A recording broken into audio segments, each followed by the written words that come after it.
Fierce competitor, very hardworking, doesn't really take failure for an answer. I mean, he's going to find a way to get it done. He is so driven and would do anything to succeed and prove anybody wrong.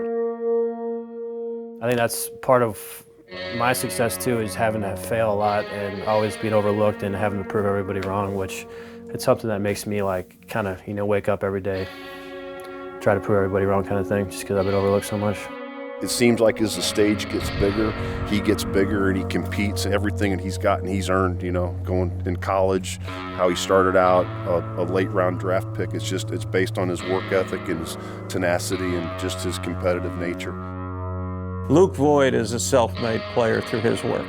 To see him on that stage and, like I said, the joy and him bouncing around, running the bases and coming in the dugout, and that's Luke.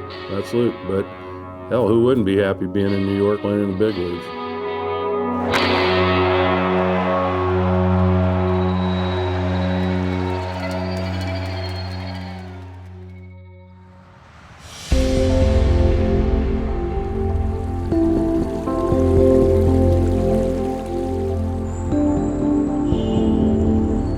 Grew up in St. Louis. My childhood was filled with sports and mostly sports.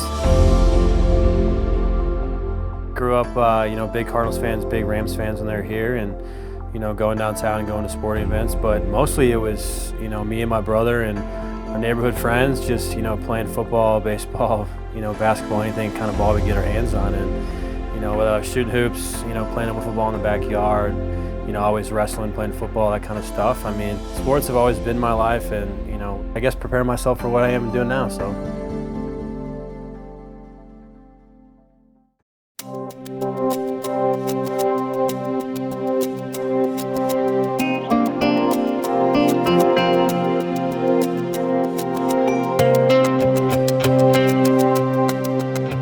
Him and his brother, grew up, right across the street here and just playing all the time. And I can remember from the time they were in camps with us, 8, 9, 10 years old, coming up here to football camps, baseball camps. He was just quite the competitor. And yeah, he would have been a Division I football player, hands down. He was that talented in football as well. And his sophomore year, we were going to bring him up, and we were running it was our first Saturday practice ever. We're running a goal line situation down on the practice field there, and him and another player, Matt Brewer, who played at the Naval Academy, they hit like 2 battering rams, and he had hurt his shoulder earlier his freshman year in baseball, and then he did it again. He tore his labrum, I believe, his sophomore year, and then that was it for his football days. So. I think we were 23-4 in Luke's senior year. We ended up rated 3rd in the state, and Luke was our cleanup hitter. He was a cleanup hitter for his junior and senior year, and he was all-state his senior year, hit just a shade under 500. I think it was 493, wasn't there, something like that, Luke? He had like 6 home runs and 12 doubles, and Luke was very instrumental in our success. Like I said, as a junior, he batted 4th, and as a senior, he batted 4th as well.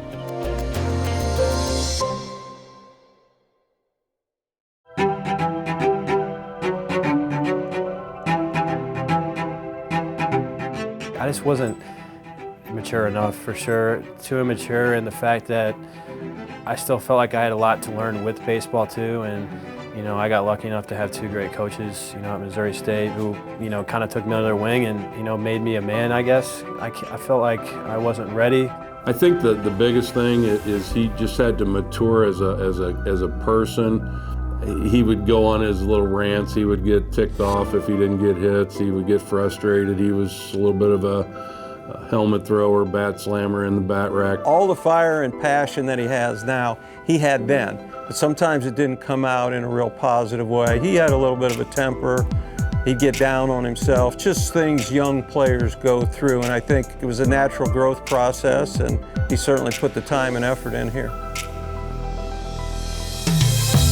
I think Missouri State couldn't have been a better opportunity for me, like I said, because Keith Scutton gave me his word and said, I'll give you an opportunity even though it won't be a walk-on. Initially we didn't recruit Luke.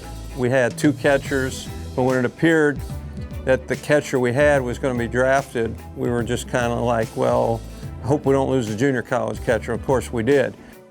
Went and saw him at a tournament in Fayetteville, liked what I saw, and just started that process. But this is June after his senior year of high school. We didn't have any money whatsoever, and I met with the family and explained the situation and just said, we will promise you years 2, 3, and 4, we'll put it on paper for you. Luke's family trusted us. He came the first year without a scholarship, played a lot, was more or less our #1 catcher as a freshman, and then had a very good career for us.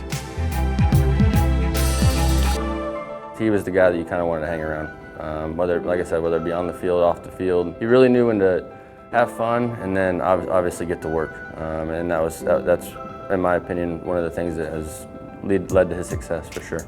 Well, I saw a guy that, he did the work during practice, but where you really get better as an individual is before and after practice, and he put all that time. And then I think in the off season, if we lifted weights 4 days a week as a team, he would lift 6, maybe 7. He'd lift before he left for trips, he'd lift when we got home from trips, and he's really continued to do that as a professional. Luke Voit is a self-made player through his work.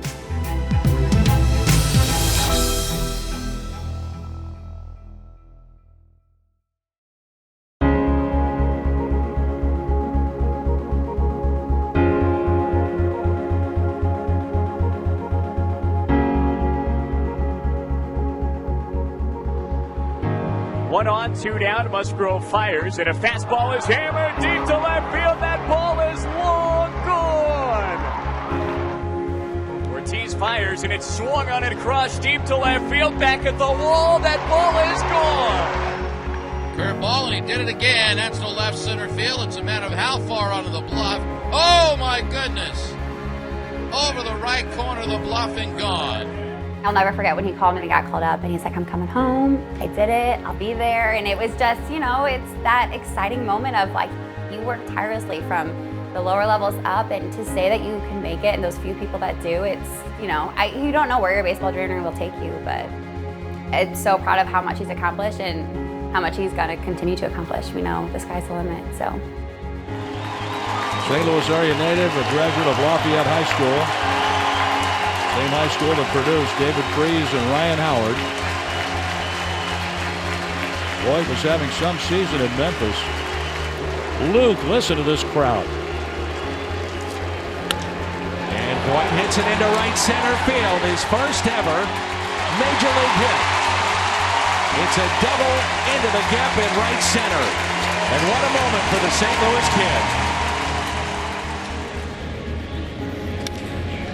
Center field, deep, Yelich, and it's gone. And the first major league homer for that hometown guy, Luke Voit. The St. Louis kid, his first major league home run, and he does it at Busch Stadium.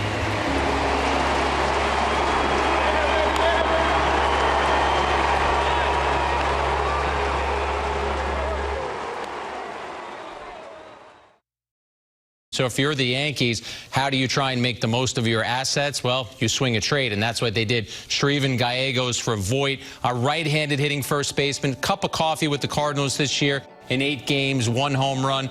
We'll see where he fits into the Yankees' plan going down the road. Swung on and into the air to deep left. That ball is high. It is far. It is gone. Swung on, a high fly to right. Way back goes Biscotti on the track, at the wall, and it is off the wall. It's a triple for Voit.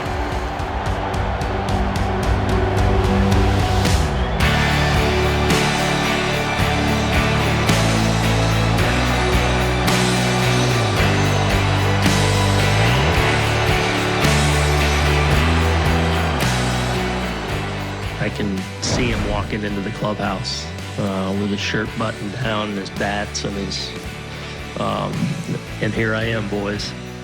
He's been great. I mean, he's been a really, really good player for us, obviously. The on base, the tough at bat, just, kind of personifies what I think of our guys as hitters, And then just what he's brought to our team from an energy standpoint, to the way he's fit in with the guys, to the way he's received and loved in that room, and the way he's just kind of, you can tell, loves being a New York Yankee.